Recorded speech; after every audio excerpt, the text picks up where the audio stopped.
Everyone needs to know the fantasticness of Crocodile Hunter Collision Course, because it's a movie that should not have existed and should not have made as much money as it did. How much did it make at the box office? Hold on, let me pull it up because I did not memorize the number. I just know it's too big. Oh, Hunter. And don't worry, this is the last time I'll talk about this movie on the pre-show. I made someone else go through it. It made $33 million. It made 3 times its budget. Wow. Well, and with this final acknowledgement of Crocodile Hunter Collision Course, hello and welcome everybody to the AWKWARDCast, a mind Keyframe wonder about random drivel. And today with us is Finn, also known for Toon Talk. And this kind of robs me of my follow-up question. Hi, Finn. For those people out there who do not know who you are, please tell us who are you, what do you do, and why should people care? I watched this intro so hard. Wow. All right, self-promotion time. Ready? Here we go. Yeah. Uh-oh, he planned something. He did. Hi there. Oh. Okay. Okay, well, you got the tone of the podcast perfectly good, but yeah. So. I was gonna do like a bit. Oh, okay. Are you looking for someone with enthusiastic opinions of many cartoons? Are you looking for someone who does high-quality reviews, engaged with editing and scripting? Well, there are plenty of people on the internet to find, but here's another one. It's Finn the Pony / Talk Toons. Yay. Come to my channel at Finn the Pony and experience all the special and fundamental and whimsical reviews that I have in store for you on cartoons like Steven Universe, My Little Pony, Adventure Time, SpongeBob, and more. If you don't like shows, we've also got games at my Twitch channel, Twitch Time with Finn the Pony. And now, back to the show. Well, okay, that was definitely self-promotion there. But somebody did their homework. Yeah, I forgot how deep your voice goes. I gotta put on like my announcer voice for my big appearance. But so, Finn.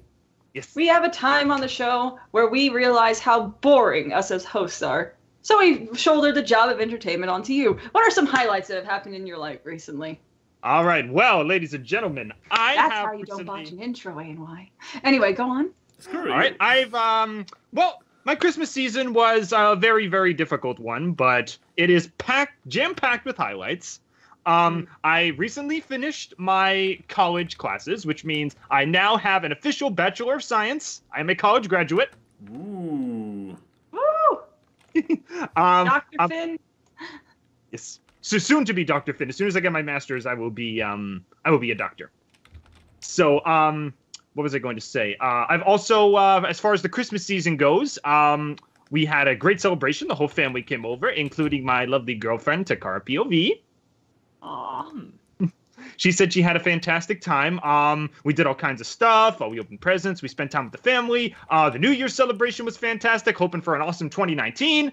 And yeah. Somebody said Christmas? No! Dabbing Santa, ladies and gentlemen. Why did you have to mention Christmas? I thought that was purged. You bastard! Not you, Finn. The other guy. Yay. So, yeah, I'm looking forward to 2019. I'm planning to get now a full-time job so I could pay for, expenses when I go into medical school. I've got a lot of video projects I'm working on now the classes are over. A lot of big-scale projects. I got, new series coming in. One that I've been working on called Toon's Lost in Time, which focuses on underrated cartoons that pretty much no one's ever heard of. Then there's also something, top 10 list. Like I'm making my top 10 episodes of MLP Season 8 and my top 10 favorite musical episodes of cartoons and that kind of stuff. So I'm planning to get all the big projects that I put aside during my college classes done, this coming year. So it should be fun. Well, everybody, a lot to check out. Follow the man on the tweets and the YouTubes, I assume. And the Twitches. And the Twitches. Yes. Some links down there below, you can find it. Yeah. But yeah. So. And did anything happen on your end, Keyframe? No. No, my end also just coming back from the vacation, just a normal work week, so I have literally nothing to contribute. This is why, audience, we have changed this segment to guest highlights. But anyway, this actually makes the cast go faster as we go into medias. Because, well, the only thing that makes our lives worth living is the content others produce for us to watch. So, or to experience in other ways or forms. Does this seem like your segue into talking about your media? Okay, so for people who paid attention, this fucking game. For people who paid attention last week, I let it flash on the screen for a moment before I realized, hey, we are already running late. I should probably not dive into that one. Because I like the puns. Subnautica is a very immersive game. Double down on the puns. I like it. Can I come up with any more else? Okay, yeah. So it's a very deep game. That's very true, but I can tell you there's something going on that's pretty fishy. Well, what are you waiting for? Why don't you tell us about it? Yes, please. So you're drowning us in puns. We got her on our. We successfully recruited her to the blue side. Okay, I guess. What can I say? I'm a submissive personality. Okay, now go talk about the game, please. Let's fill this review with subsequent details. Indeed. I mean, I personally would recommend... I don't want to talk too much about it, because it's really a game you need to experience. That's a thing... More or less nearly a year ago, Yuri played it as a Let's Play on his channel, and he was like... And I watched it a little bit in the beginning, but he was like, oh yeah, there's actually stuff going on to experience. And I'm like, okay, sorry dude, I stopped watching you, I want to play it myself. It took me an entire year to actually get to this point, but it's really, you have the one aspect of survival, so you actually need to get food and water into you, otherwise you die. Like you do, you know? I mean... Yeah. But it also has this very fascinating world, like with it's beautiful. It's just beautiful to go in there, and it's also extremely atmospherical. They have this very low-key music playing in the background all the time, that either when you discover a new location that is very magical with a lot of glowing plant life and you hear that some kind of fitting music, but then when you get close to predators and they spot you, you hear you get some vaporing danger Jaws music going on there. And it's very it does a very fantastic job to really get you in the moment and intrigue you. Also, it has a very great flow, what it is, because how it evolves, how much you can build, construct, and what places you should explore next. For the longest time, this has a very smooth way where you get tidbits of information where you should go, because this game has a story. This is not just craft some stuff and be done with it and then try to survive as long as possible. No, there's an actual story that progresses going on. I'm not done yet, disclaimer, so if it has a super disappointing ending, then well, sorry guys for praising this game too much. You find out that the entire ocean is ran by a dog.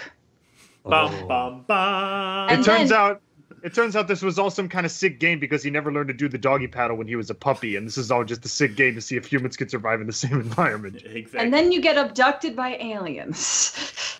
No, but what I highly...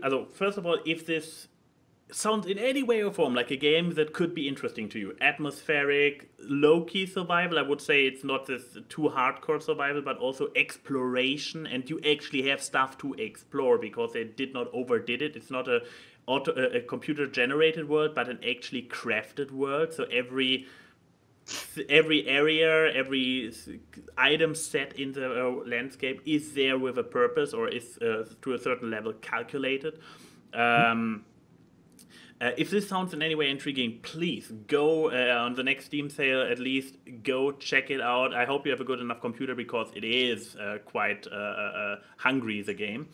And another advice I can give, try to avoid wikis. It is completely possible to play without wiki. I just feeling of being stuck, and I caved, and I checked the wiki and instantly got 2 or 3 other things spoiled that I never wanted to know.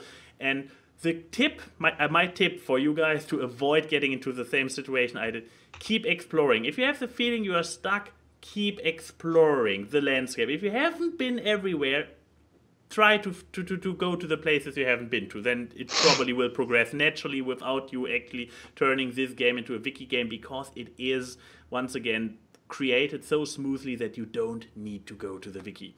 And beyond that, not going to say anything further except a high recommendation for it, because it actually would spoil something. If you know what happens and where, how to craft certain things, or when something happens, it would destroy the actual feeling. So yeah, that was my media. I haven't got any clues. What are your guys' media? Or who what is your media? What is your media, Finny Finn? Okay, so this ties into the special Christmas celebration I had with my Takawaka. We sat at what? You two are so cute. It's gross. You want to hear more cute nicknames we give each other? No. Yes, no, please. No. Like her real name is Cassidy, so I call her my Cassie Cat. What does she call you? She calls me Sweetie Pop and Honey Bunny, Finny Foo. I could go all day. You two are so precious, it hurts. Anyway, what did you do with Taka? You mean Takawaka?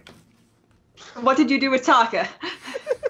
Okay, so we sat and we watched a bunch of Christmas specials, right? We saw what do you call it? A Miracle on 34th Street. We saw It's a Wonderful Life. We saw Elf like 7 billion times. But because it's on like 7 billion. All of them. Elf. Yeah. I like Elf. Oh no, I like Elf too. I'm just imagining you putting it on loop. Well, no, that's not the whole thing. We didn't put it on loop. It actually played like, I would say at least like 37 times throughout the whole holiday season. At least maybe like 7 times per day, at least on the channels we were watching. So okay. Well, at least it's not like fucking, what's it called? A Christmas story. Where what? The channel will literally just have the entire day be that movie on loop. Yeah, and the funny thing is, I don't even like it that much. You'll shoot your eye out, Finn. I'm gonna review A Christmas Story. You'll shoot your eye out, Finn. Yep, that's it. Yeah. So is your media just Christmas movies? No. Actually, this is really interesting because tying into the whole Christmas thing, who here is a Rankin Bass fan? What? I like Rankin Bass. They're the people that make the stop motion holiday specials like Rudolph and I'm Mr. Miser, I'm Mr. Snow. What? Exactly. They all the classic like little stop motion Christmas specials. And I have been not a thing in Europe. Really? You guys didn't have it come over to Europe? It's a Christmas special. I probably know it because Robot Chicken parodied it, didn't they? But the Robot Chicken parodies everything. Yeah, but Robot Chicken also has this Rudolph character and the little elf with a green hat and stuff like this. Yes, that is Robot what Chicken they're parodying. did a few. That's how I know about its existence, but it didn't come over as a Christmas special to my knowledge. That is weird. Well, anyway, Rankin Bass is almost like 100% reliant on Christmas specials. Aside from like a few other movies, they did a few Easter specials like Here Comes Peter Cottontail, and everybody knows the big scale ones like Rudolph the Red-Nosed Reindeer, Rudolph Shiny New Year, Year Without Santa Claus Coming to Town, and some of those like exist as some of my favorite Christmas specials. Period, just because they're so warm and cozy and fun to watch with the family. But this year, I went down the rabbit hole into some of the more obscure Rankin Bass productions, and I found some pretty interesting ones. Mm-hmm. So, the 3 that we watched this year was 3 Rankin Bass specials that are actually the 3 most recent stop motion ones they ever made, and they're pretty bizarre. So, they are expound. They are Pinocchio's Christmas, The Leprechaun's Christmas Gold, and The Life and Times of Santa Claus. So, let me explain exactly what these are all about. I'll start with the first one we saw, which was The Life and Times of Santa Claus. The Life and Times of Santa Claus was the what? I had what Pinocchio now? already open. Okay, Life and okay, continue. Okay, so Life and Times of Santa Claus is, well, if you didn't think Rankin Bass already had enough Santa Claus origin stories, they got another one here. So here's the whole way this works. The original origin story they had for Santa Claus was Santa Claus is coming to town. And that one was just a very simple, this is how Santa came to be. Some elves found a baby, raised him to be a toy maker. He wanted to give joy to all the world and all that kind of stuff. What do you call it? Burgermeister, Meisterburger and all that stuff. But this one, apparently he was raised by gods, which is a little weird. Like, there's this whole council of immortal beings led by a guy called the Great Ach. And he apparently found Santa as a child, as a baby, gave him to a lioness to raise, and then a fairy adopted him as her child. That's him. Yeah, that's the Great Ach, the leader of the the leader of like the mystic beings. I had no idea why he was called the Great Ach. He had like a headdress with like trees and everything, and what do you call it? I assumed it was like, maybe he's Lord of the Forest or something, but I think the Great Ach is short for the Great Axe because the axe is the weapon he uses. So, and believe there's a battle scene. Wait, I just wanted to say there's excuse me, where does the axe come into the Christmas special? There's a whole battle scene in this, believe it or not. I'm going to get to that. What's the name of this? I want to see if I can find this battle scene on YouTube. It's the Life and Times of Santa Claus. There's a whole battle with the mystic beings versus these monsters called the Aguas, which we'll get to later. It's insane.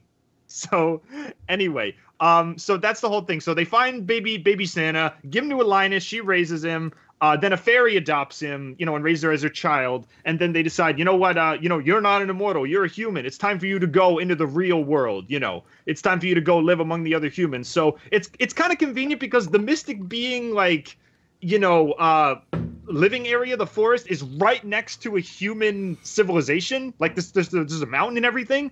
And they say, okay, you got to go live with them. So here, you can take a few of your friends with you. So they take this guy called Tingler, no relation to the Zelda character, who is this elf who jingles when he walks and like speaks every language. So when he makes an explanation, makes an exclamation like, oh no, he says it in like every single different language. Like he'll say, oh no, in English, and then in French, and then in German, and then in Spanish, oh no, ay caramba, oh, blah, blah, blah. It's like, that's kind of his gimmick. It gets kind of annoying after a while, but whatever. So anyway, him, the lioness, and like a few of his other friends are able to go and live with him. That's him right there on the left. And that's the lioness on the right.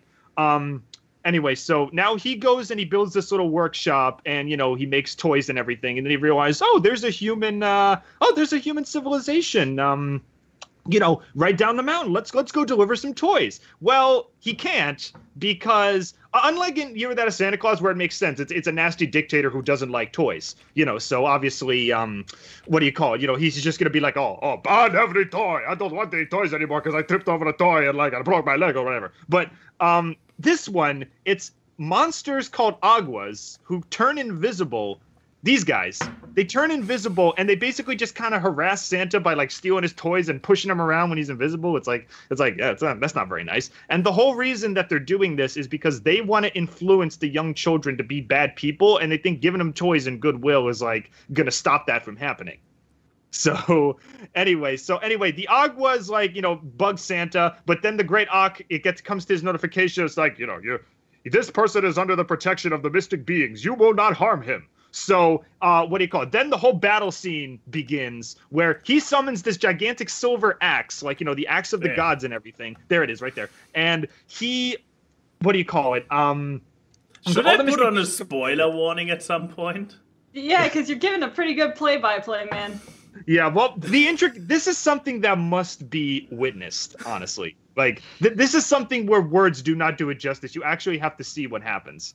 So, again, there's this whole climactic Lord of the Rings style battle scene in a Santa movie where all of the mystic beings fight the Aguas, and they kill them in pretty distinct ways too, which is a little weird. Like I think one turns into a flower, one melts into goop. It's a little creepy actually. This is a Christmas movie. This is a Santa Claus origin story, and they have this whole Lord of the Rings battle scene in it. So anyway, so yeah, they fight the Yaguas. The Yaguas get defeated. They promise they'll leave him alone. And Santa basically delivers to children all throughout his life, which I think is kind of nice. And then the council holds a special roundtable meeting where they say, okay, he's given so much joy to little kids. We're going to give him this special shroud that makes any mortal that wears it into an immortal. And it's like, you know what? I guess so. It's like this shroud has been laying, on a mantle for like years. No one's using it. Let's just give it to him. So anyway, they give him the shroud. Santa becomes an immortal. And that's it. Then he becomes just Santa Claus. And the movie ends kind of suddenly, too. It's just like, I promise I will use this shroud well and, give goods to all the children. And then credits. How does Mrs. Santa Claus work into that particular setting? Because there's only one shroud, from what I understand. Yeah, I don't. They don't. Unlike in Santa Claus Coming to Town, where they actually show how Jessica became Mrs. Claus. They don't really show much about Mrs. Claus in this version. More about the mystic beings and the Yaguas being annoying to him. They don't really show much about Mrs. Claus. This is a Christmas movie. This is a Christmas movie. This is the last stop motion film Rankin Bass ever made before they stopped. Question is, should they have stopped one earlier or not? Well, you know what? This is what I like to call a cacophony of creativity. To be honest, the designs are really freaking good. Like, of all the mystic beings and the settings and everything, the story is all nonsensical, but the creativity and the designs and everything and like all the freaking effort they went to make this such an original movie is kind of admirable. And I do think it is actually worth watching.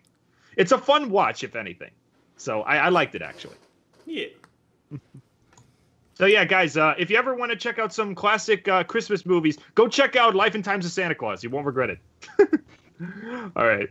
So what was I going to say? Next one is Leprechaun's Christmas Gold. This is not going to take that long because it was only 30 minutes. Okay, I was about to say, what? The next one? Okay, so Leprechaun's Christmas. Well, do you guys have any thoughts about this one at all? No, I'm just more shocked that it's a Christmas movie.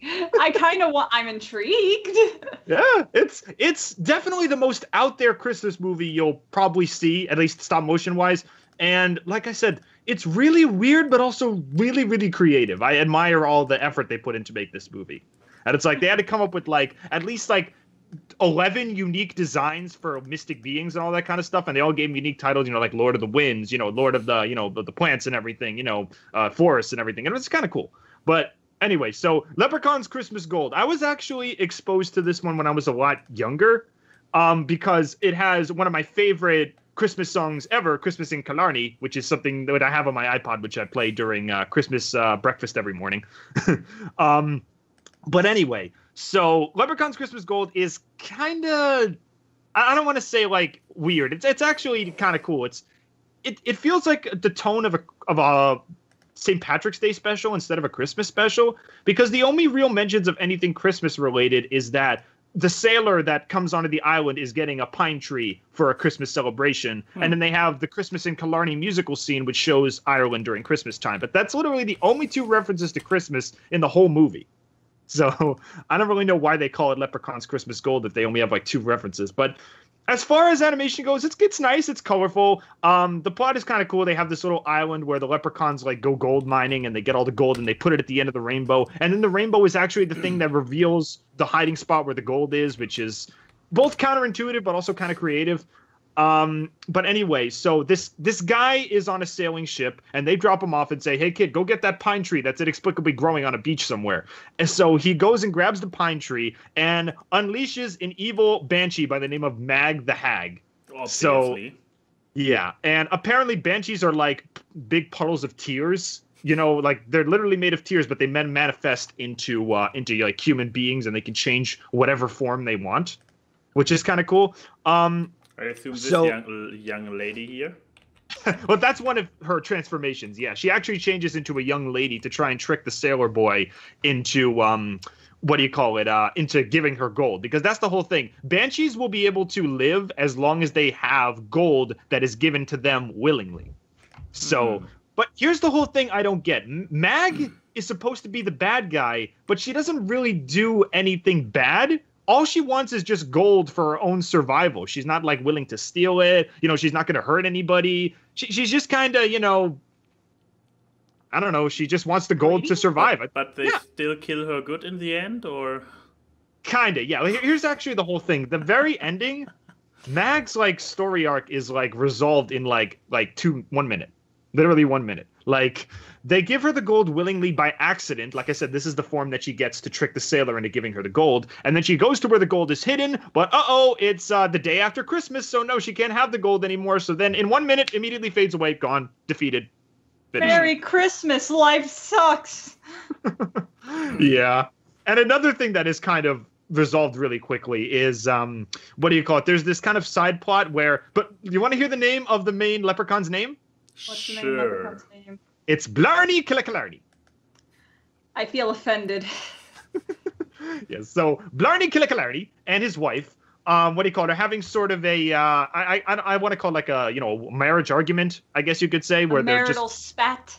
Yeah, marital spat, where they're kind of like, I don't want to say divorced. They're kind of taking a break, but then at the very end, for children.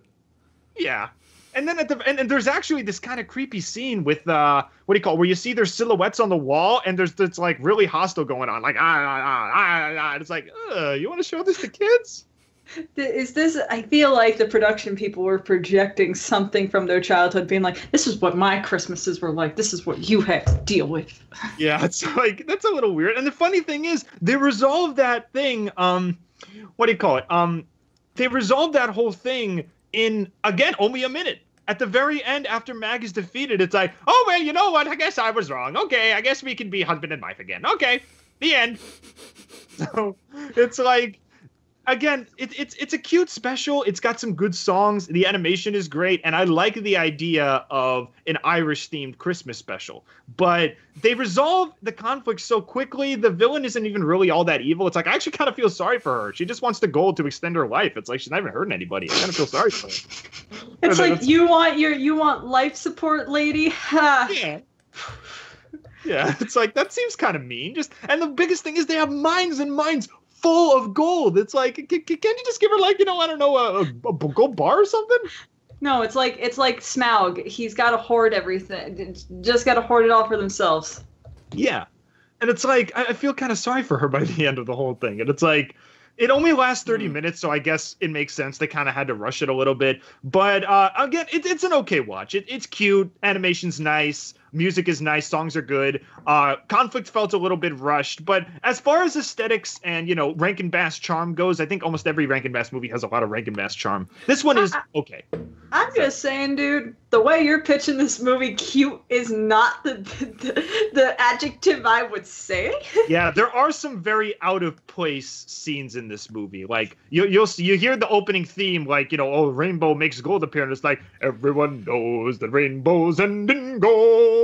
But then it's like, after that, you get a person on gold life support that no one wants to help, and then, domestic, issues with marriage. It's like, I'm just saying, it's kind of like if in The Wizard of Oz, they're going down the yellow brick road and be like, we're out to see the wizard, the wonderful Wizard of Oz. And then you see the Wicked Witch of the East is on an iron lung, and it just cuts to that for a minute and then comes back. It's very out of left field. I don't get it. It's like, well, you guys can watch these for yourself, make your own conclusions, and realize the 70s and 80s were a very strange time. Yeah, these were produced as late as 1985, so it was still within that time range where they could kind of do whatever they want.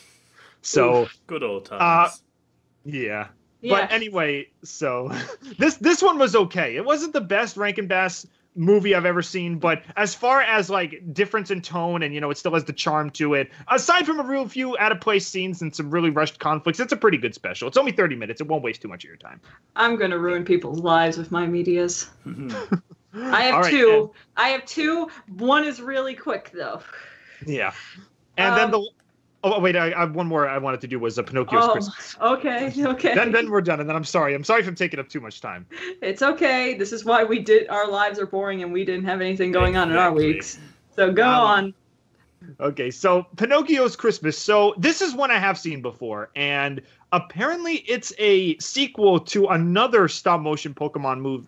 Pokemon? Pinocchio. Rankin Bass Pokemon? Yep, Rankin Bass is producing the next Pokemon movie. It believe it or not. so much. They're making Detective Pikachu. Yeah, it all makes sense now, right? Yeah. So Pinocchio's Christmas. Pinocchio's Christmas. So, like I said, this was basically the prequel to another Pinocchio movie. What do you call it? Where I think it's called the New Adventures of Pinocchio. I didn't see it, so I'm not sure. But as far as this one goes, it's kind of cute. It's essentially a prequel to like the Disney Pinocchio story, where everything like he becomes a real boy. You know, he goes to the island with all the donkey kids, and and then the whale, Monstro, and everything. This is like the Christmas before he became a real boy, which is, I guess I could see that happening. Some of the characters you remember are in it, like there's the fox and the cat are still troublemakers, and they still kind of try to lead him down the wrong path. Geppetto's in it, and all that kind of stuff. Jiminy actually makes a brief appearance as well, but he doesn't really last all that long. In fact, Pinocchio almost kills him with a book, which is a little weird. It's like he throws the book at him and hurts the poor guy. And it's like, I can't live here anymore. That kid's driving me nuts. And he actually has to leave Geppetto. It's like, aw, poor Jiminy. He does come back, though, which is nice. Huh. So, they always come back. Yeah. But as far as it goes, what do you call it? It is like a couple of memorable songs. There's, what was the one that I was thinking of? I think it was like there's two songs I remember. Why Can't the Animals Smile, which is the one he was playing when he was like on the stage. I don't know if the play guy is called Stromboli or not. I think it's a different guy, but that song was pretty good. And there's the song Knock on Wood, gonna be famous, knock on wood. That was like the only part when I watched that as a kid that I actually remembered. And then there was one song where Pinocchio's teaching Christmas toys how to dance, and it's literally just the words "Let's go dancing" said over and over again for like 2 minutes. So I now see how you were thinking about Pokemon instantly. Yeah, just the same words over and over again, right? Let's dance. Oh, this is a Let's Dance. It's a G5. Let's dance. Let's dance. That would actually be kind of cute. Anyway, so yeah, movie's pretty good. Animation's pretty good. I felt really bad for Geppetto all throughout it because he's just kind of looking for Pinocchio. I think there was a scene in Disney's Pinocchio 2 where he was looking for his son, right? Was there a scene like that? Probably. Yeah, because I haven't seen Pinocchio in a while. But one thing I do like about this version of Pinocchio, even though he does make some really silly decisions, he does it all for his family. What do you call it? The reason he decides to go into showbiz is not because he doesn't want to go to school. It's because he wants to get money to get his dad a Christmas present. I think that's really nice. What do you call it? And he also makes some silly things like the cat and the fox tell him, "Oh, plant your like bronze pieces in the ground and a money tree will grow out of it." And it's like, again, he's just a child who doesn't know any better, and he's just doing it because he wants to get money for his father's Christmas present. I think that's really sweet. And in fact, the best part of this special is the ending, where Pinocchio's basically packaged and sold as like, oh, the first living marionette. And it's like from this like big business guy to his two little kids. And it's like, oh, it's a one-of-a-kind thing that no one's ever had before. I got to have this for my kids. And obviously, he never spends any time with his kids. He's always on business, going to business trips. And the kids are like, "Dad, won't you spend Christmas with us?" It's like, no, I got to go on this business trip. But then Pinocchio shows up, and it's like, hey, go spend time with your kids. Go give them a good special Christmas. And then there's a scene where the Blue Fairy actually sings him a special song where it's like, even if you don't have money, just you being there and you being with your dad is enough to be a special Christmas wish. Aww. So he takes that lesson he learned from the Blue Fairy and tells it to the rich guy and says, you know what? Even if you don't need a big expensive living puppet as a special gift, all you need is just you being there. Hug your kids, spend some time around the fire, that kind of stuff. And I think that's really sweet. It's a very sweet ending. And then, the Blue Fairy takes him home and says, you know what, maybe someday if you keep on this path, the good path you're on right now, someday you'll be a real boy. And then they show sort of like a montage of all the events that'll lead up to him becoming a real boy, like from Disney's Pinocchio. So, again, this was a little bit of a weird one, but it's very, very heartwarming in traditional Rankin Bass, sense. It's a very sweet story. Also, in hindsight, I probably should have again put on spoiler warnings for both other movies because you. I'm sorry. Yeah, I was just like, oh wait, spoilers? Too late. Oh, now I feel bad. I'm sorry. It's not your fault. We're the ones that have to put up the spoiler warnings. I know, right? But yeah, so if even if you're not a Rankin Bass fan, I would recommend checking out all three of these because they are just so unique in a way that I think they should be viewed even with the family, especially with the family, because that's what Rankin Bass is all about.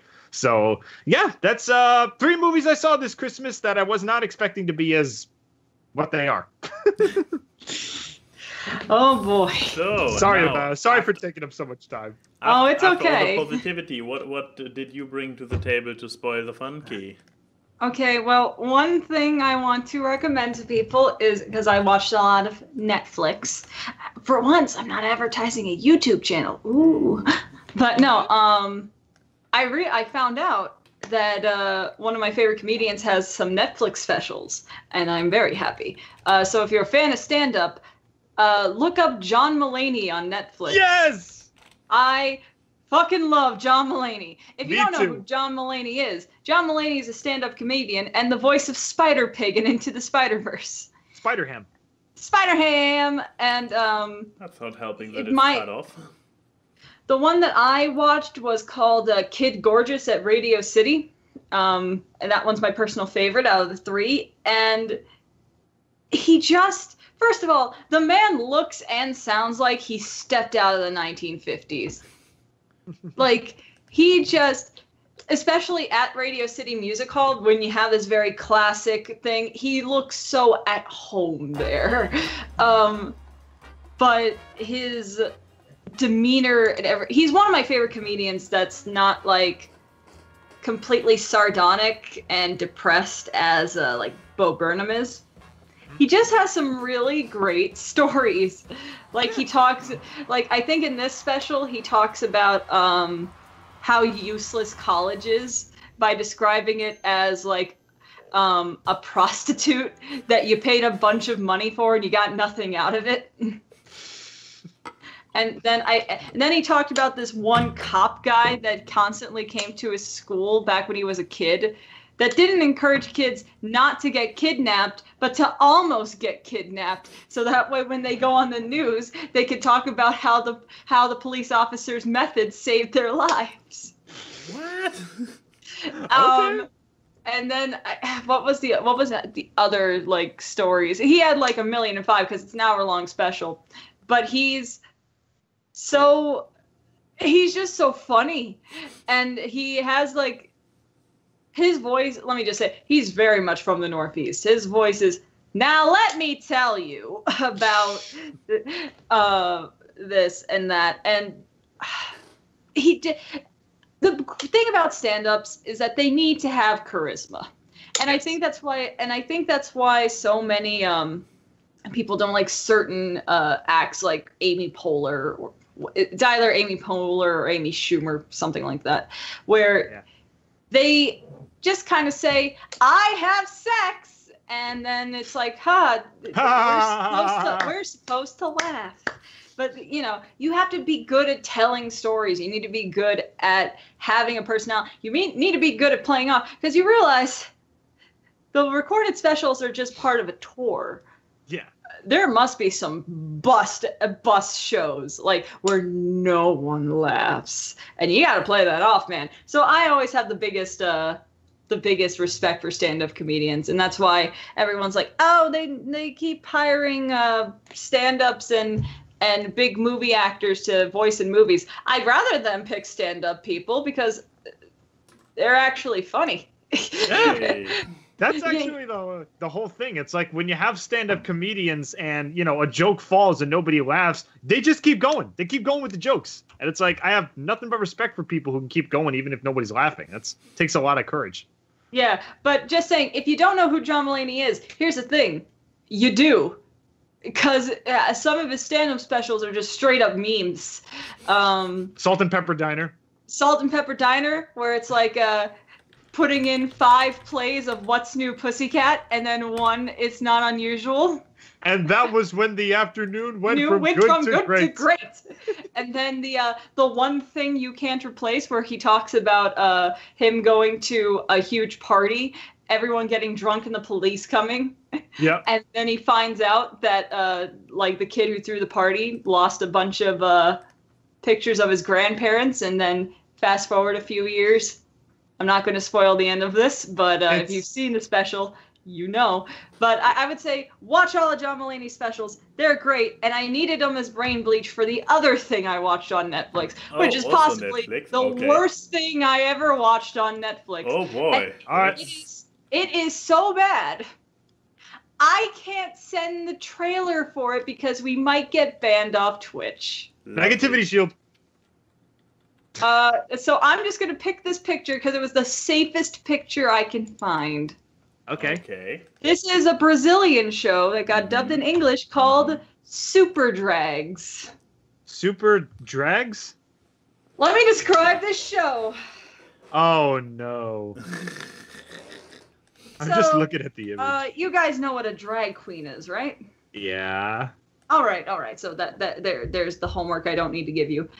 It's about these three guys, these three men, who are given magical powers by this one person, and their entire point is that they turn magical girl transformations into drag queens, but yet they get real boobs. I don't know.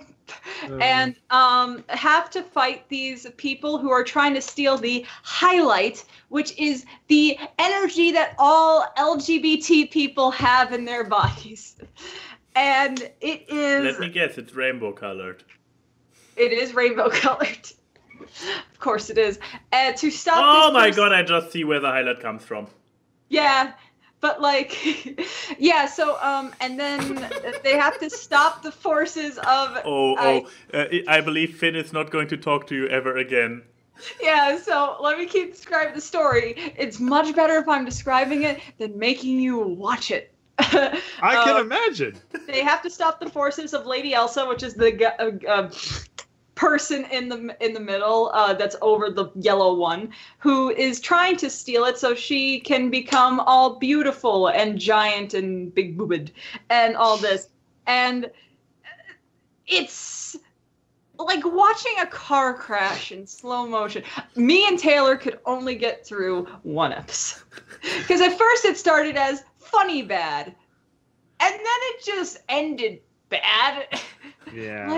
like oh my god. First of all, let me talk about the characters. It looks like a car crash between a packed clown mobile and a pride parade. and oh yeah, and a pride parade. Okay, I was going Or for... like a packet of Skittles or something.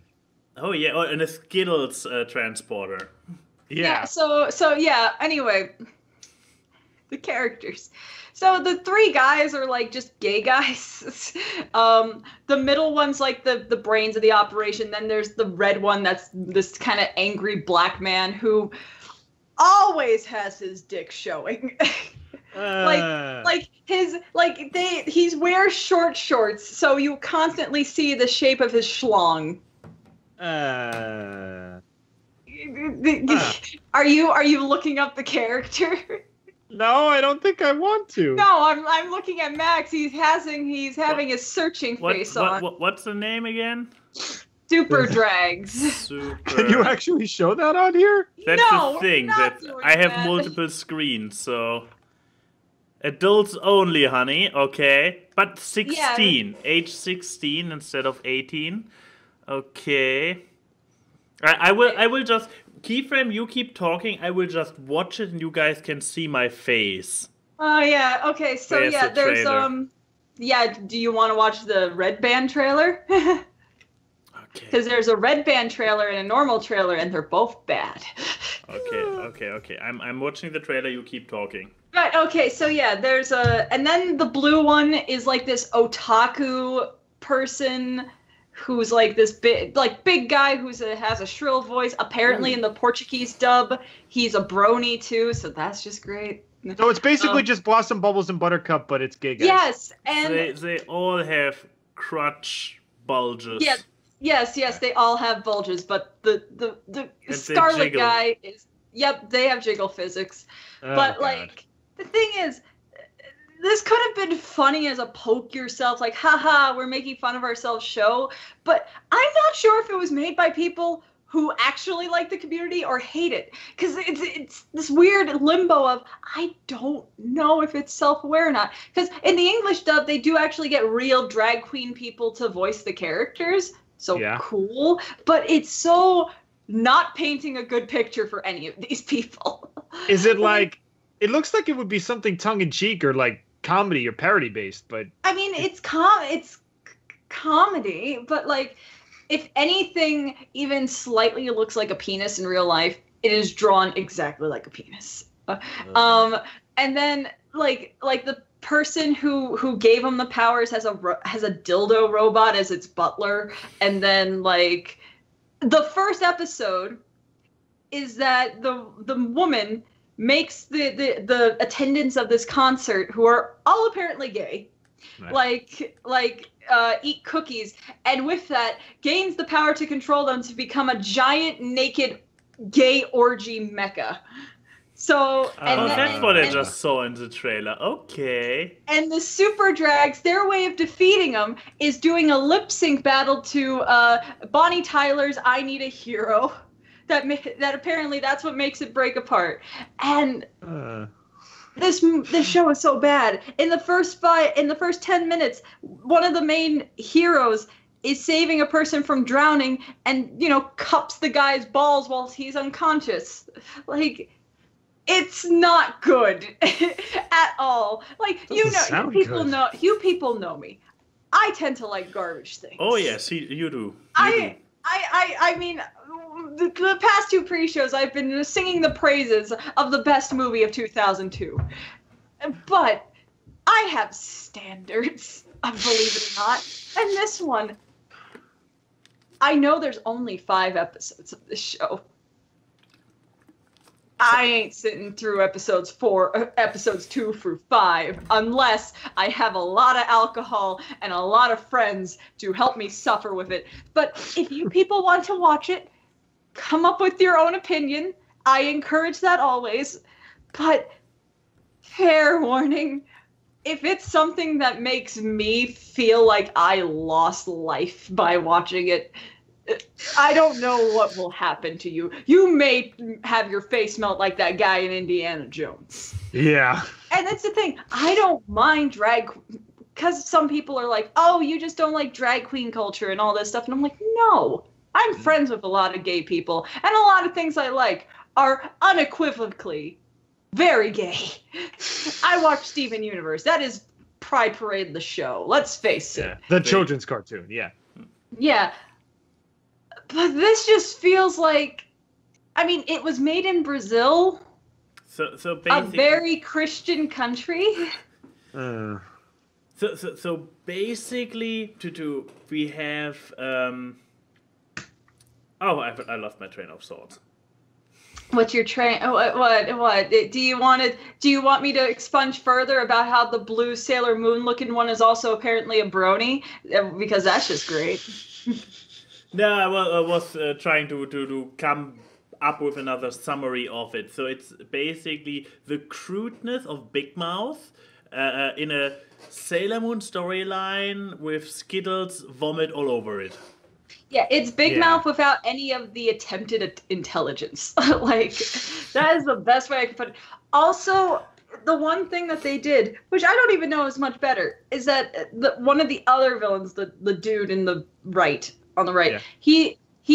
they have a religion that's not Christianity, but totally is Christianity. That is a dinosaur worshipping religion. Ooh. And subtle. He is a man who's like, it's an evangelical dinosaur worshipping religion, and also I don't clean myself down there unless I'm expecting visitors. So it's like they're basically saying Christians are old dinosaur bigots that don't wipe their ass, and it's like, I don't know if that's much better. Like, I feel like they didn't put Christians in it because they're like, oh, we want to respect the Christians that do support the LGBT community. But you're still making fun of them because we can obviously see that the veil you made is made out of edible tissue paper. Like, nothing about this show is good. And the sad thing is, the art style of the show is pretty nice. It kind of looks like a fashion design poster kind of thing. And I'm like, that's cool. It was wasted here. And then I have to think, somewhere, someone paid workers, a union probably, to animate a bunch of jiggling, short-cladded ball sacks, including a scene in the pilot episode where they're trying to clean a warehouse, and the black guy is wiping the window with his hands, and also his penis. So Super Drags gets a 10 out of 10 from IGN from me. So that was my media. Can we please move to question time? Because I think Finn needs like a bunch of marshmallows and something to. I'm sorry, Finn, but Kishi was like, "Oh, I bet you won't say this as a media while Finn's on there," and I'm like, We need the innocence restored. Let's get the holy light of cinnamon rollness. I just hate the fact that they paid licensing money to get Bonnie Tyler's "I Need a Hero" for this show. But to be honest, like, go ahead. You go. No, you go ahead, because I wanted to transition to the question. So if you have something on the topic, you go first. Yeah, go ahead. To be as positive as I can about something like this, if you look at the poster, all of the designs are distinct. Like, each character has their own distinct look. So it's like, they don't all look the same. They're not all generically designed and all that kind of stuff. So at the very least, you would be able to tell each character apart based on how they look. But the problem is, good designs are nothing if the show is not good. If the writing is not good. I mean, like I said, the animation is sadly one of the best aspects, and they don't utilize it well. But let's get to questions. I'm sorry. I feel bad for that media. So, and Finn, right. I can assume this question is probably now, after talking about Super Drag, more relevant than it would have been anyways. So Christian asked, question for Finn, and I am afraid that Key and I really cannot contribute too much, but we can try. Out of curiosity and for the benefit for everybody watching, what's your method of staying positive and optimistic? Also, what's your happy thought? Please share. We need to know how to. We need help, Finn. We need help right now after Super How Drag. do we get happy? By the way, I have this still open. Everybody be happy.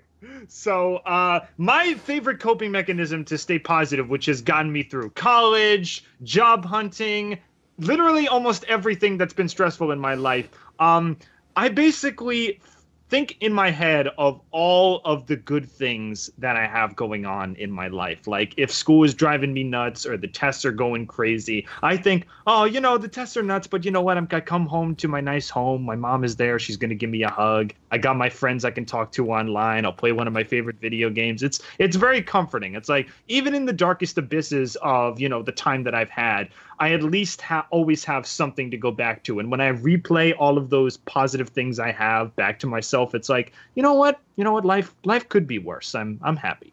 I'm glad. So. I mean, that's actually good advice. Yeah. Enjoy the small things. Yeah, enjoy the small. Focus on the good stuff. Yeah. Think to yourself, like, okay, this is going wrong in my life, but what are some of the things in my life that are going great? I'm gonna get to talk to my girlfriend later. Oh, I'm gonna plan to finish that video game later. Oh, that piece of pizza I had for lunch was nice.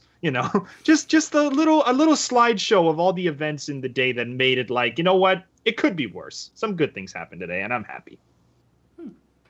Wow. I mean, not that I ever looked into this or something, but yeah, this is actually something that real life coach people also are like, hey, in the morning, basically go through questions like, what am I thankful for? And do this as a morning routine, and this is also something that gets you motivated and lets you start into a day in a positive way. I mean. No, I don't even want to spoil with my contribution that I could give. Well, I mean, if you guys haven't, except I'm not maybe spoiling anything, man. Yeah, no, but my contribution would also be like, it gets better. Something down those lines. I can recall that, especially as a teen, I was like the usual insecure, whatever, what most are at.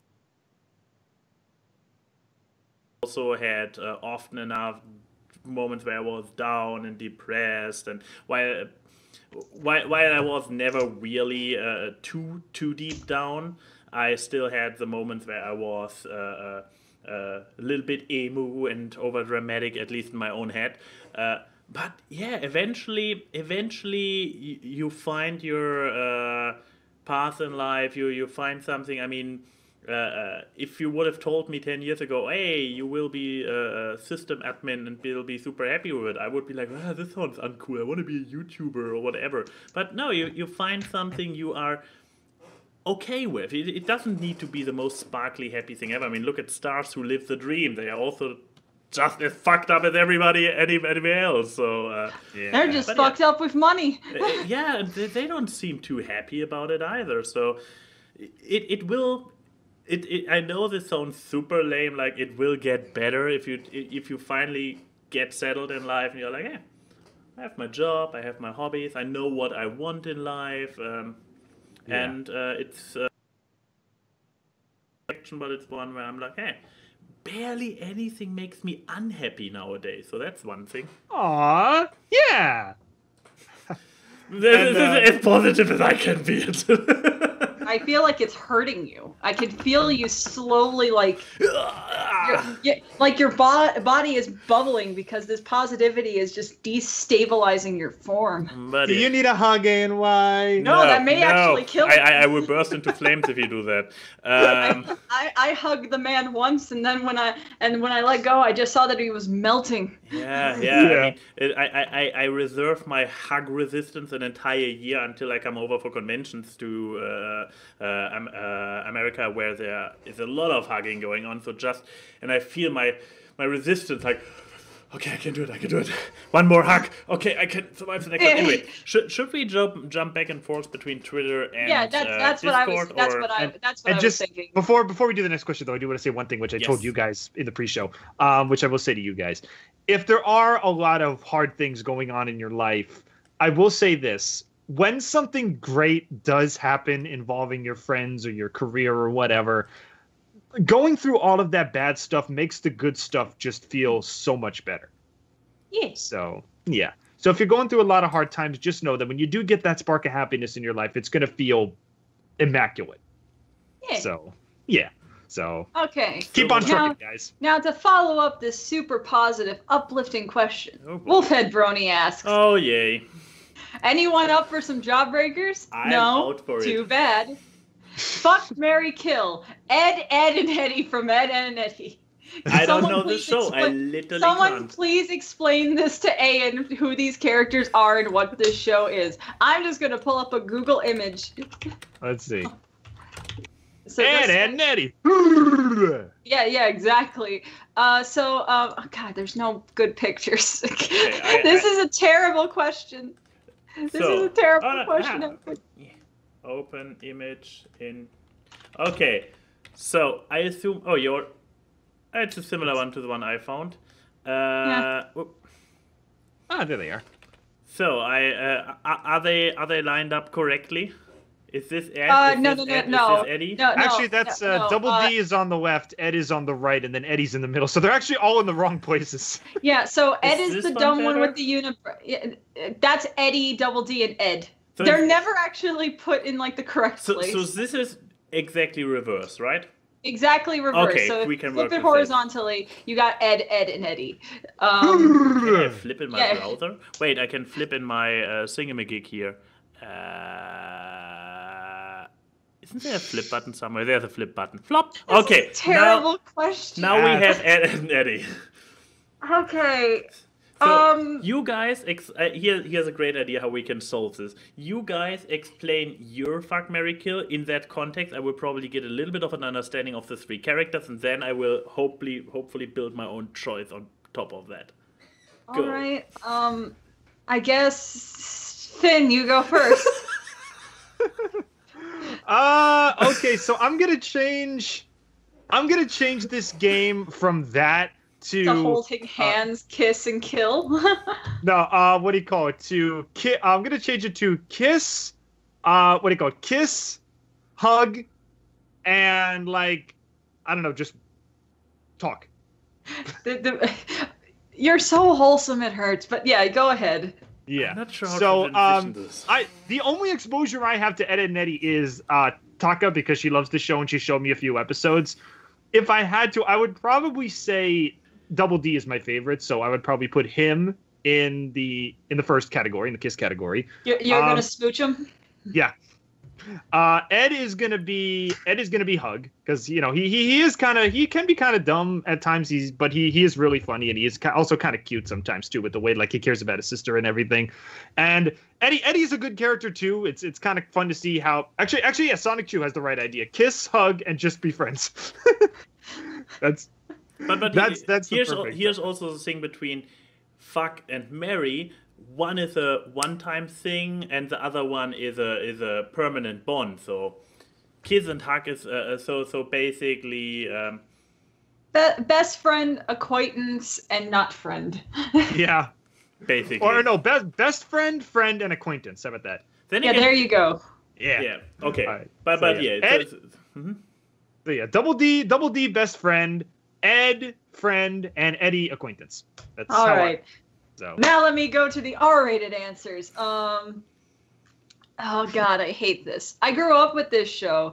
According to my aunt, they were actually one of my imaginary friends when I was like 3. But I guess kill Eddie because he's too loud. He's always screaming. I can only deal with so much of that on a daily basis before I will go Kathy Bates and tie him to a bed and break his legs. And then I guess marry Double D because he's the smart one. So it's like, at least I know that I can have interesting conversations. Though even then I wouldn't like him because he's that type of person who says big words to try to make you feel stupid. He can be kind of neurotic as well, with like everything having to be. I deal with neurotic people. All of our friends are bronies. That's true. And then, I guess, the thing is, I don't think Ed is capable of fucking. I think he's so short bus that he would hear the concept of sex and be like, is that a food? Like, is that something you put on toast? Like, I don't know what that means. So I feel like if I did fuck him, I feel like I would be taking advantage of a person. I would be doing something illegal. I mean, at the end of the day, these guys are 12 years old. I mean, they're obviously all aged up for the question. Or you are aged down. Wait, no, this would still be... No, aged up, we go with aged up. Go the fuck back. It's the meme of the keyboard being like, go back. No, I said go back. Also, because apparently he asked this question because the show is 20 years old now. See, they are all now in their 30s. Oh my god, like me. I mean, I like people that are 30-something, so I guess that works, but still it doesn't help. So there's my answer, begrudgingly. What about you, Max? You have the guy who tries to sound, the neurotic trying to sound smart person, the loud person that's constantly trying to take your money, because Eddie's a scam artist. That's his whole character arc, with an abusive brother and negligent parents. And then Ed. Canadians are weird. Yeah, Ed. I don't know. Without any knowledge about this show, and just to throw in a different version out there than anybody so far, let's go with completely random. I really should rearrange my that I don't look into out of the screen. Anyways. You're looking into the ether. So I go with fuck Eddie because this guy is crazy and who knows what comes out of it. I mean, going at it, I would fuck Harley Quinn. So the crazy person might be nah? I get that. Yeah. Okay. So and then, well, if you describe the way you describe Double D is like pretentious, trying to sound smart, smartass. I'm already that, so I can't have that too. So I kill him and marry Ed. You're going to marry the stupid person. It's good for my ego. I guess that's some Harrison Bergeron shit, like right there. But Cool. Okay, give us a Twitter question. You people are awful at asking questions this week. I'm disappointed. Okay, I guess it says for A and Y, but I guess we can also just all answer it. From Mary Cruz Koff, and the question is, would you do reviews of other cultures around the world? I probably wouldn't, because I personally am for cultures. I'm also not the kind of guy who has a good grasp on it. So, I mean, I could probably produce the Idiot's Guide to Culture, because I'm the culturally inept person and would be like, in Japan they eat a lot of fish and they're like honor. So you would not want me to review other cultures. But what about you two? I'm just wondering, how would I do that? How do you review a culture without sounding extremely xenophobic or like xenophile? I mean, like, you could always do the Logan Paul approach. No, I'm not an asshole. Well, you are, but a different kind. I'm not an unlikable asshole. That's true. I don't know. It seems like I'd rather just make fun of my own culture. It just seems easier. The only cultures that I can really like review and or make fun of are the ones that my friends are from. So it's like, oh, all Texans like barbecue and guns. And if you even say that your barbecue is better, they will shoot you with said gun. Said gun. With said gun. All Germans all own like 50 pairs of scarves, at least 2 black jackets, a pair of boots, and will always act like they're better than you, and can't handle spice that is spicier than ketchup. But yeah, Finn, what about you? Reviewing cultures? I saw you nodding there when I read it. Okay, so believe it or not, I don't want to like, I don't want to go too deep into it, but I am actually a pretty well-traveled guy. I've been on vacation with my parents and my aunts and uncles and everything to a variety of different places. Like I've been to England, we've been to London, and we went to see like all the landmarks and everything. And we've also been to Croatia, which is my my mother's place of birth. Oh. So I could probably do like a I don't know if I could do a super in-depth thing of cultures, but if I were to review cultures, it would maybe be kind of like, a, hey, so I just went to blah, blah, blah, and here's what I found kind of thing. And then I would go over all of the unique stuff that I, that I encountered there, the different kinds of people we met, the foods we ate, the places we've been. It would be kind of like I guess half travel show, half reviewing show, I guess you could say. Like, oh, hey, so I just went to Croatia and, I had an awesome time and I went to all these places. So I've been to these places before. And if I were to review different cultures, I think I could do it at least semi-accurately.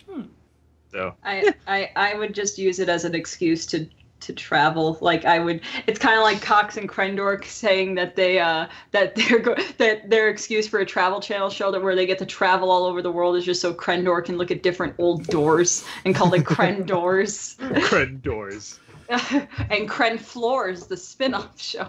But that's a decent question. Yeah, golf claps.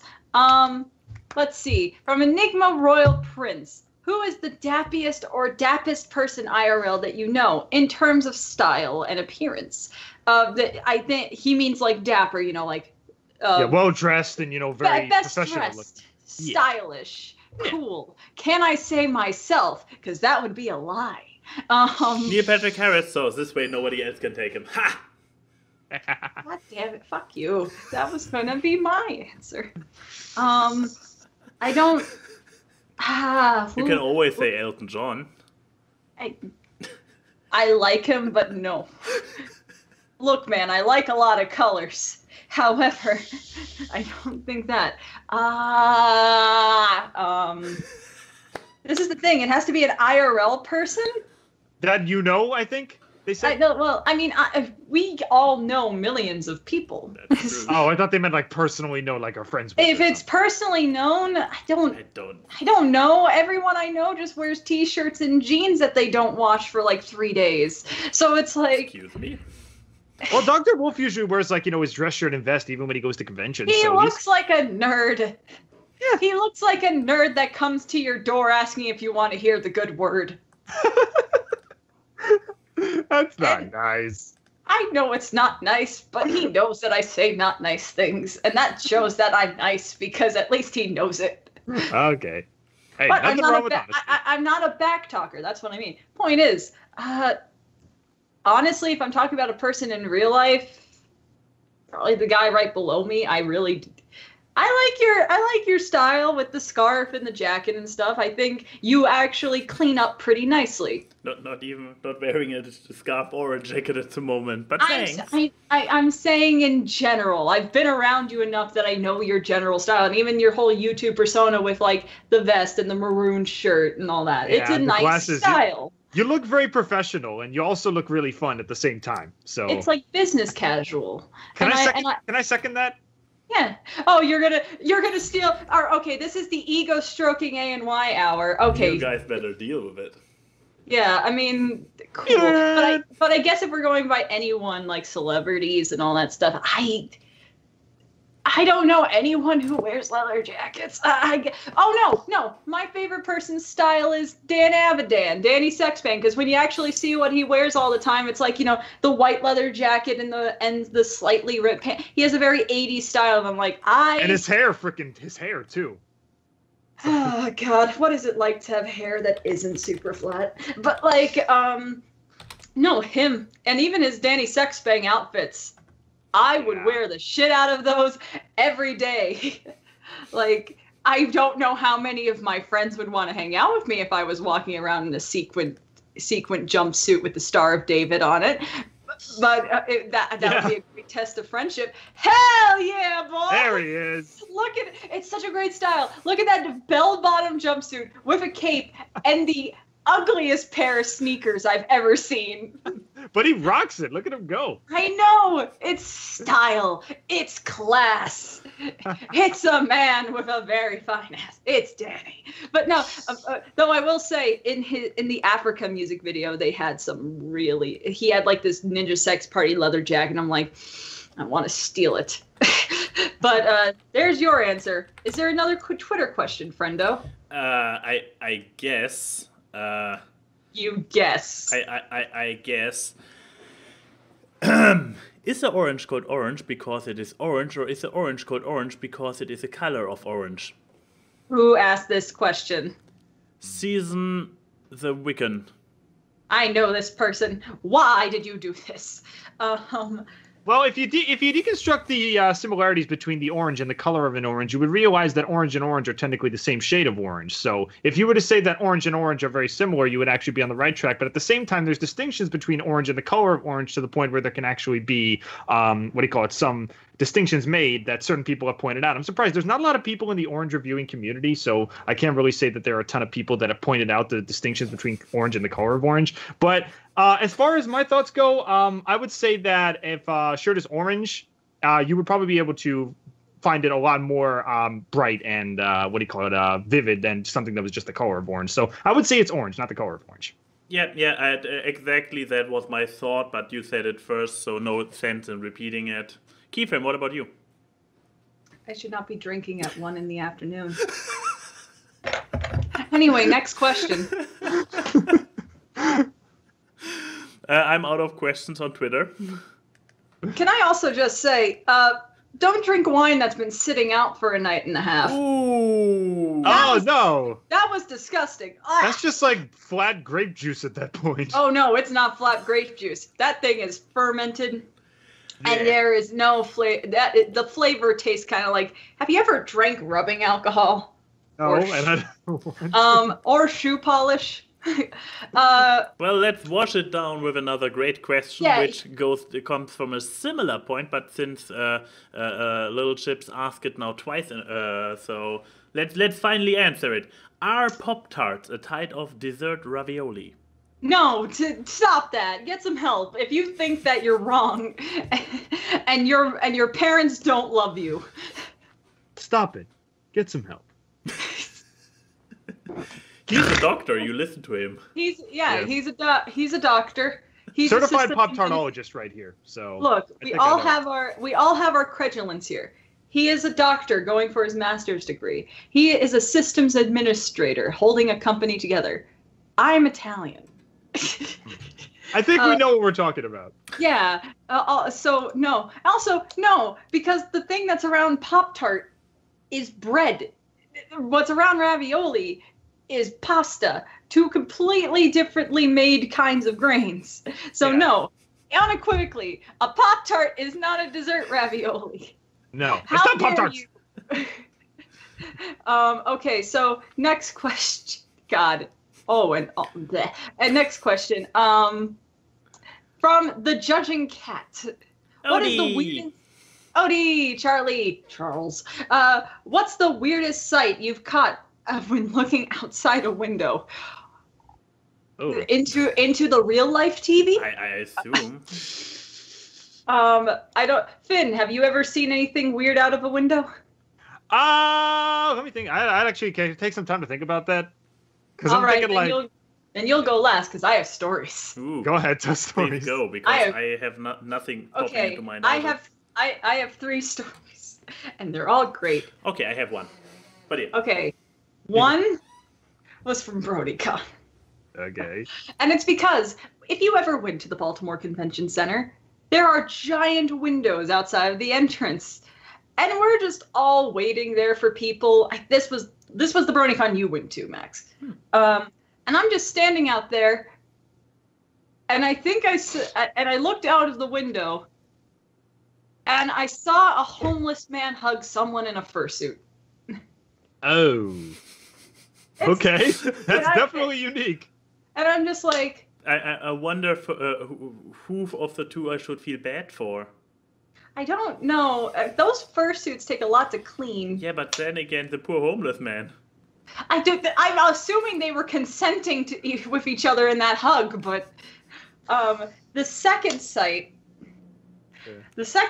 was in my hotel room during my birthday. I was just by the window. I think I was waiting for the shower to be open or something. Showers were being used. And I was looking out the window because the back of the hotel, there was like the back of another like restaurant or something. And I saw this person unloading like a box and then subsequently opening the box, and just stuffing the food from the box into one of his bags. Wow. See, I was preoccupied at the time, so I didn't mention this to anyone. I'm just like, you do you, buddy. There must be a sad story here that you're stealing food from a Denny's. So, and then the third story, which is my favorite, because this comes from my own home window. Oh boy. My darling. We have a lot of dogs in this apartment complex. Yeah. I was just sitting and I looked out the window, and we see the pool from my window and the little walkway path you can go to the mailbox and then to the pool. And all I see here is, come back! And this dog is running. The pool fence was open. And just taking the beeline, doing a turn, and all I hear is sploosh. And I'm like, did that dog just run from one end of the apartment to the other to go for a swim? What a good boy. And this wasn't a small puppo either. This was like a big doggo? Like a one of those big drooly at the mouth bulldogs. So just this giant wrinkly clump of mass just going at the speed of light to the pool. And I'm just like, good boy. You cool yourself down. This is why we pay rent here. Yeah. You go, but those are those are my stories. What about you guys? Mine can probably not compete. I mean, one is a little bit of a bend of the rule. So it was less about actually looking outside, but more a weird window experience. Like, let me say I was in company and doing mature things. And at some point, I'm lying on my back and I'm like, wait, are the blinds down? Ah! They were not. Oh, gosh. That is true. But yeah, there's a tree in front of or there used to be a tree in front of my window, so therefore it was still safe. But we checked later and was like, okay, probably completely safe, but just to be sure. And well, the other one was also back in the days when I was living with my parents, and we hear barking outside, and it's like, what's the barking? This sounds very close. We look out of the living room window, and we see in our garden, like, wait, why is the dog outside? So yeah, this was more like, we were sure the dog was inside, but no, apparently he wasn't, or she, I don't know which dog was it even, but in the garden, and probably for hours, because he snuck out at some point and then was just in the garden half the day. This sounds like the story you told me of when you were house sitting for your sister and you just looked out the window and suddenly the chickens. Like, wait, chickens. This chicken? No, she has chickens. They were supposed to be there. However, they were supposed to be inside the garden. And then they're not. But what about you, Finn? What's your out of the window story? Okay, so here's an interesting one. So I was at, I was at Boy Scout camp, right? I went there for at least 2 years so I can get all my merit badges done. And we had a competition to see, because we have these groups called patrols, which are basically just a bunch of boys that kind of work together over the week. And then we all, we give us a name, like the Dragon Patrol or, the Bug Patrol or, and these guys were the Eagle Patrol. So we had a competition to see who throughout the week could have the most, troop spirit out of everybody. So 4th day in the mess hall, I was eating my lunch. And then out the window, I saw all of the guys dressed up in complete Eagle costumes, t-shirts, masks, everything, and they were holding this gigantic boombox that was playing Toon, and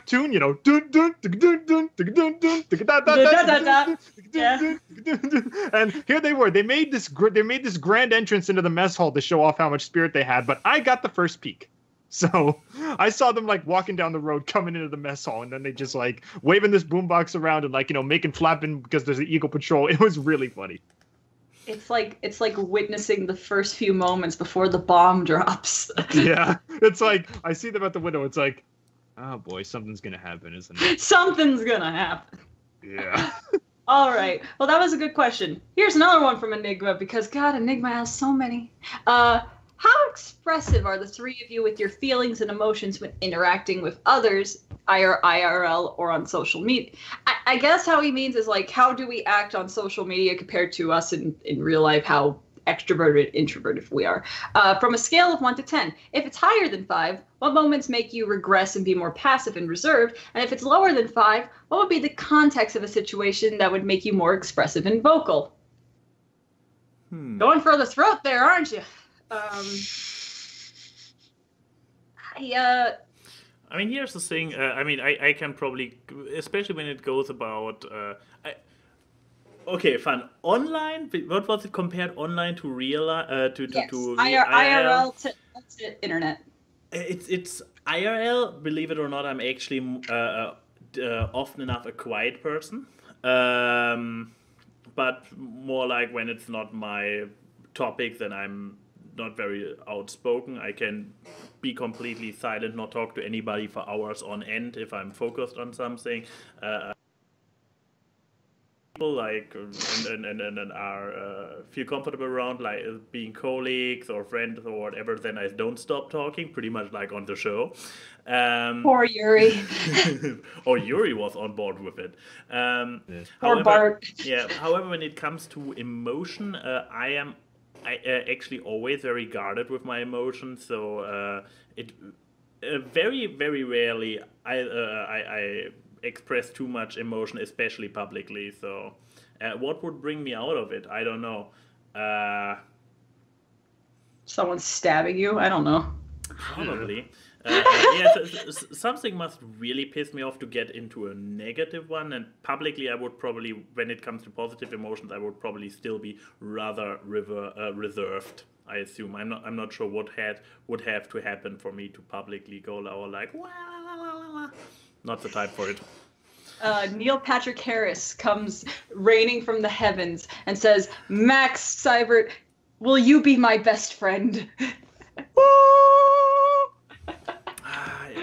I mean, if I would be gay, probably. But then the best friend, then no, the best friend would be really... not bum buddy. He is absolutely amazing, but I still don't know. I'm.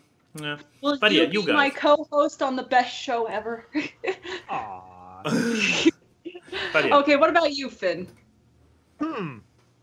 Is Finn the pony expressive with his emotions? I don't know. What would bring you down?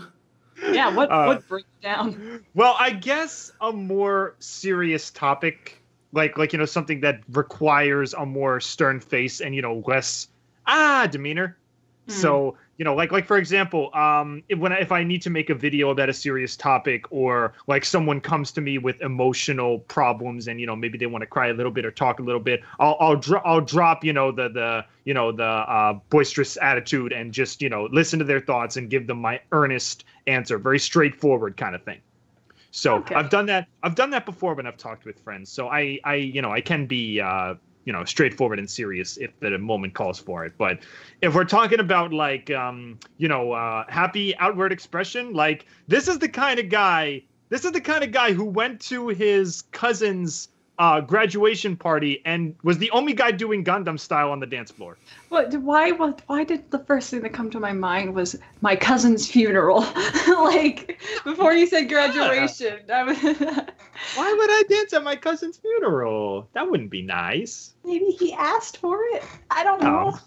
That's a moment where you got to be serious because a lot of people are sad. Good point. Shame on you, Earth-chan head. Oh, yeah. No. Okay, so we have Earth-chan, we have Joy from Inside Out. Does anyone else want to equivocate me to blue-haired, pale people? I'm just kidding. I think your hair is... I know. Like... Oh, I know you're kidding. It's a gag. It's a gag. No. But no. But it is. You got like a little streak of green there, I think, of Earth-chan. Huh. Oh, yeah, there is. But no, me. You. Oof. No, people...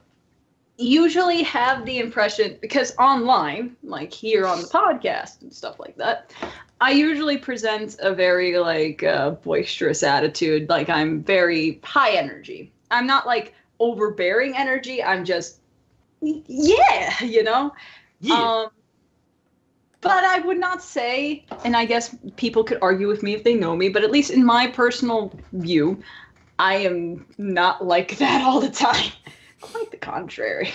I have made people concerned with how I tend to have moments where I will just sit in one place, be quiet, and not be doing anything. Like I could sit on a couch, not do anything, not even watching TV, not checking my phone, just... And they're like, are you okay? And it's like, yeah. That's just the thing. I am a generally reserved person. I don't tend to, unless you are someone I know really well, I tend to guard my emotions a lot. I have reasonings, but like the things that make me more expressive is putting on a show, or if I'm around people and we're doing something like playing a video game. When we're playing like Heroes of the Storm, I'm always more upbeat than what I am before and right after done playing Heroes of the Storm. I tend to, like most people, if they talk to me like before we start playing something, I could be very like, this is pretty much how I usually talk. I'm very kind of quiet and that kind of stuff. My sarcastic part of me stays all the time. But then as soon as we play Heroes of the Storm, it's like, hey, bitches, what's up? Grandma's coming to give you heels. So I don't know. I'm an introvert. I will say that. But like I have an on and off switch that I can turn. Sometimes it's just harder to turn it on, and sometimes it's harder to turn it off. But I would say my general personality, IRL, as Christine, not as Keyframe, is much more chill than people give me credit for. Okay. Yeah. So let's see. What's Denim asks, what food, snack, beverage from your childhood are you most nostalgic for? Ooh. Nostalgia. When you taste it and you're like, this is not as good as I remember. Ooh. Taco Bell. But yeah, if we go further back, there's even more stuff. I mean, yeah, the Taco Bell thing was. I know that one's just super funny to me because I got to experience that disappointment firsthand with you. Yes. That was a magical moment in our friendship. Like over a decade of anticipation to be reunited with Taco Bell, and it was so gross. It was gross, and then we followed it up by going back to the hotel and watching one of the presidential debates. Ooh, that was an evening. I've never seen someone drain of energy as fast as A&Y with that. This would have been a perfect answer to the previous question. So what brings me emotionally the presidential debates of 2016. Taco Bell and Taco Bell and presidential debates. Yep. What else are that? I mean, there's the stuff that nowadays is not even possible to get anymore because EU directives for food have become too strict, so you can't not legally get a lot of the stuff anymore. There was ice cream. I always went from the beach in Spain. There was this one ice cream stand here, and I was like, ice cream, and then my parents gave me money, and then I ran there over the hot sand, and then on la cuenta, no, that's the Rechnung. What's ice in English? In Spanish, I forgot. But it makes uno, pointing on the one I won. Por favor. Oh. That's so cute. Oh no! Oh, being in Spain, so amazing. And I found that some stores still have them. Those little logs where you know them in cheese form, but without it, just natural with a little bit of salt on it. Basically no taste at all. But here comes what makes it really awesome. So you need to buy this pack, and you need to open it and let it open for a while to draw in all this moist air from the coast, so that they are a little bit squishy, but not too squishy. But if they are too crunchy when they are fresh out of the bag, no. But the little squish. Okay, you see my face. You're not making a good product pitch, though, because you're basically describing soggy, tasteless candy with salt. It's nostalgia. Yeah. This is the face of nostalgia right here. I love those. Oh, I need to go back to Spain. Next one. Why are all of mine candy? All of mine are candy. Okay. This shows that when I was a child, my sweet tooth was a lot worse than it is now, and it's still pretty bad. There's a candy you can't get anymore, and I used to get this every time I went to a Blockbuster's home video to get my VHS tapes of the Sailor Moon movies. This, I may not look old, and I'm not, but I pretty much was raised like I was born in an old time. But you guys know what airheads are, right? I love airheads, yeah. They used to have this specific type of airhead that was cotton candy. But when you ate it, it turned into gum. And I loved it. Because I really like gum. I am Violet Beauregard, except without the inflation fetish. I remember every time I went to... This probably will describe all my nostalgic foods. Every time it was my own little movie night back home, I would go to a Blockbuster, rent some VHS tapes. They were usually the Sailor Moon movies. And then I would get their little popcorn bucket thing that you could... It looks like a movie bucket of popcorn, but you pop it in the microwave at home. A Dr. Pepper, a Wonder Ball... Oh, Wonder Balls, which are basically they're a hollow chocolate ball that had a bunch of candy inside of it, and the ones I got always had Disney characters. And then the Airheads cotton candy, and that was the best night of the week, along with Taco Bell picnic nights where my dad would just buy us a bunch of Taco Bell and we would eat it in the living room while watching TV, usually watching The Simpsons, or there is one other thing that's a nostalgia candy, and I haven't eaten it since. This is the And people will think, oh, this is a common candy, but I just have not eaten it. They're called Rolos, which are these little, they look like bonbons, but they're chocolate filled with caramel. And my dad absolutely loved them and got me hooked on them. But the thing that made it different is that what my dad used to do, which I never understood this because my dad didn't have teeth. Like, he didn't have his top row of teeth because dental hygiene is important. Kids learn that when you're young. But he still liked stuff that was hard. So we would put the Rolos in the freezer. So when you eat them, you have to like gnaw on them and then they would start to soften in your mouth. And he would love that. And now I like doing that with every kind of chocolate candy that I get that has like a caramel or peanut butter in it. I like it really, really hard and crunchy. I like it hard, man. But those are my nostalgic things. So yeah. What about you, Finny Finn? All right, it's funny you mentioned Wonder Balls because that's what I was getting to. So, what was I going to say? Wonder Balls were like, I don't want to say they were entirely my childhood, but anytime my mom got something like some kind of goodie bag together or like a Christmas candy or something, she always freaking got me Wonder Balls. And it's like, you know, it's like I would always love, basically the first thing I would do, I would always bite my teeth in them, and then like all the candies are going to my mouth, and then I would eat the chocolate afterwards. So it was chocolate was the worst part. Let's admit it. That was some shitty American chocolate. Oh, without a doubt. But as a kid, you loved it because you didn't have anything better. But what do you call it? The candies were still good though. So yeah, the Wonder Ball, and the funny thing is, there were commercials like recently too, where they said that the Wonder Ball is coming back, and it's like, it's not as good. I've tried it. That's my disappointment. Yeah. Well, actually, no. I tried a modern Wonder Ball. It's not all that bad.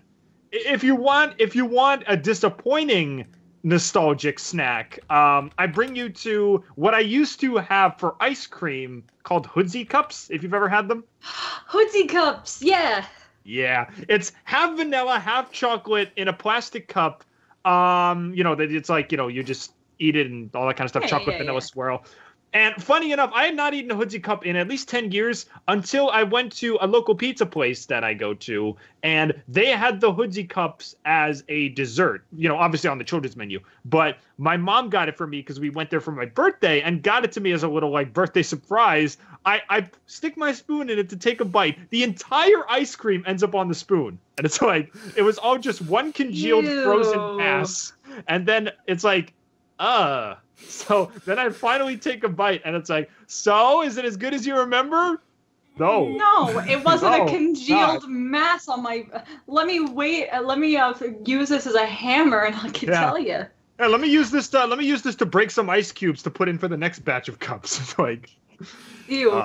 But yeah, Finn, how would you describe your being reconnected with this favorite childhood snack? It would have been like experience. I would like hold it up on my spoon. It's like, I don't remember this being a popsicle. Did you? That sounds. How would you say in one word? How did you feel? How did it make you feel?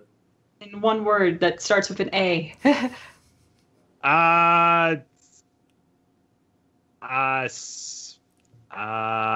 ends with a D. It's the name of the show. Awkward. There we go. Very awkward. A and Y and Key say hi to the people in the chat. The memes are seen on this live stream as they talk about random grabs. Time for awkward guests. It's the awkward. Random guests and funny gags on the awkward guests. Artwork and analysis which you do not